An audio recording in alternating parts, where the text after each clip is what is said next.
Le plus important, c'est de rassembler le peuple.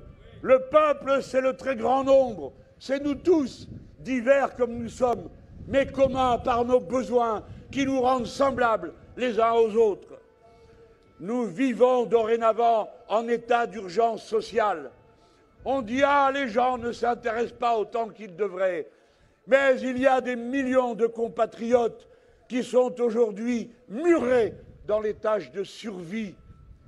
Il y a 9 millions de pauvres dans ce pays, 8 millions à l'aide alimentaire, 300 000 sans-abri. Nous sommes, nous tous, leur voix, leurs cris, leur porte-drapeau.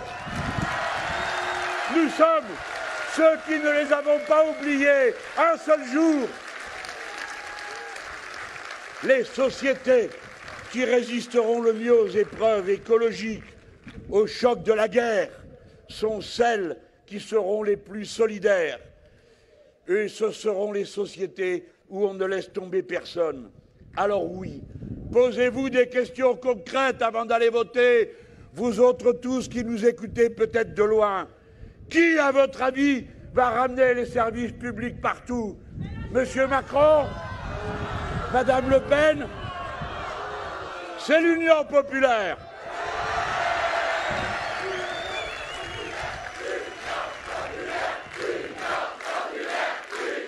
Qui va rembourser à 100% les soins pour ne plus renoncer à se soigner parce qu'on manque d'argent? C'est l'Union populaire.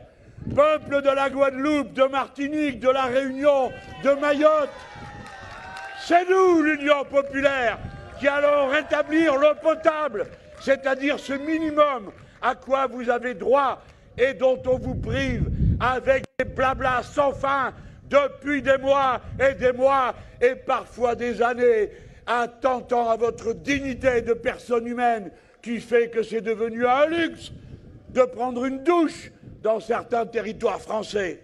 Cela cessera. Qui va construire les logements pour ceux qui vivent à l'étroit?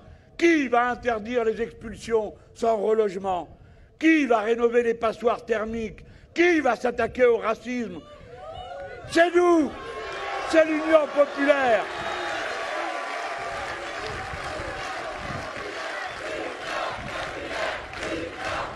Si nous sommes présents à ce deuxième tour, eh bien, il leur arrivera, en toute hypothèse, quoi qu'il arrive ensuite, ce que nous avons dû subir depuis que M. Le Pen est arrivé une fois au deuxième tour, c'est-à-dire 20 ans de débats interminables, 30 lois, que dis-je, sur la sécurité, le terrorisme, l'immigration, que sais-je encore, un blabla sans fin de haine religieuse, de groupes humains montrés du doigt, d'obsessions paranoïaques, à vouloir filmer tout le monde, ficher tout le monde, observer tout le monde, regarder la couleur de peau de chacun.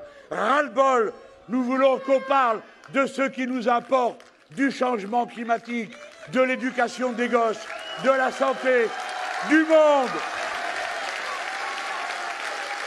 Manger autrement, inventer autrement. Voilà, ne doutez pas un instant. Nous sommes majoritaires dans le cœur des Français. Pourquoi? Parce que 9 Français sur 10 sont pour des retraites au niveau du SMIC minimum, comme nous. 9 Français sur 10 sont pour interdire le glyphosate, dont je vous ai parlé il y a un instant. 8 Français sur 10 sont pour le SMIC à 1 400 € net, comme nous. 7 Français sur 10 sont pour la retraite à 60 ans. 6 Français sur 10 sont pour sortir du nucléaire. 6 Français sur 10 sont pour la 6e République comme nous. Alors, bon sang, votez pour vos idées.